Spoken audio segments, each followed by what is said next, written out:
பிரான்சில் துலூஸ் நகரிலிருந்து அல்ஜீரியாவின் ஓரான் நகருக்கு செல்ல தயாரான அல்ஜீரிய விமானத்தில் ஏற்பட்ட ஏசி கோளாறு காரணமாக பயணிகள் கடுமையான அவதிக்கு உள்ளாகினர். போயிங் 737 ரகத்தை சேர்ந்த இந்த விமானத்தில் கடும் வெயில் காரணமாக உட்பகுதியின் வெப்பநிலை 42 பாகை செல்சியஸை எட்டியிருந்தது.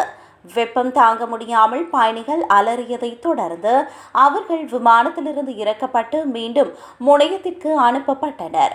1 மணி நேரத்திற்கு பின்னர் கோளாறு சரி செய்யப்பட்டு மீண்டும் பயணிகள் ஏற்றப்பட்டனர்.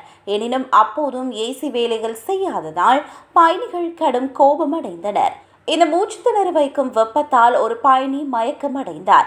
மேலும் மூளையில் குழாய் பொருத்தப்பட்ட ஒரு நோய்வாய்ப்பட்ட குழந்தையுடன் பயணித்த தந்தை ஒருவர் விமானியின் அலட்சியத்தால் ஆத்திரமடைந்து கதவை திறக்காவிட்டால் விமானத்தையே வெடிக்க செய்து விடுவேன் என மிரட்டல் விடுத்தார். இதனால் அங்கு பெரும் பதற்றம் ஏற்பட்டது. இறுதியில் அந்த பாதுகாப்பு காரணங்களால் விமானம் ரத்து செய்யப்பட்டது. மாற்று ஏற்பாடுகள் செய்யப்படாததால் குழந்தைகள் மற்றும் முதியவர்கள் உள்ளிட்ட பல பயணிகள் துலூஸ் விமான நிலைய முனையத்திலேயே தற்காலிக கட்டில்களில் படுத்து இரவை கழிக்க வேண்டிய கட்டாயத்திற்கு தள்ளப்பட்டிருந்தனர். விமான நிறுவனம் வழங்கிய உணவு வவுச்சர்களை விமான நிலைய கடைகள் ஏற்க மறுத்துவிட்டன. மேலும் இன்சுலின் மருந்து வைத்திருந்த நீரிழிவு நோயாளி ஒருவர் குளிர்சாதன வசதி இல்லாததால் ஐஸ் கட்டிகளை தேடி அலைந்துள்ளார். டிக்கெட்டிற்கு இவ்வளவு பணம் கொடுத்தும் எங்களை குப்பை போல நடத்துகிறார்கள் என பயணிகள் தங்களின் ஆதங்கத்தை வெளிப்படுத்தினர்.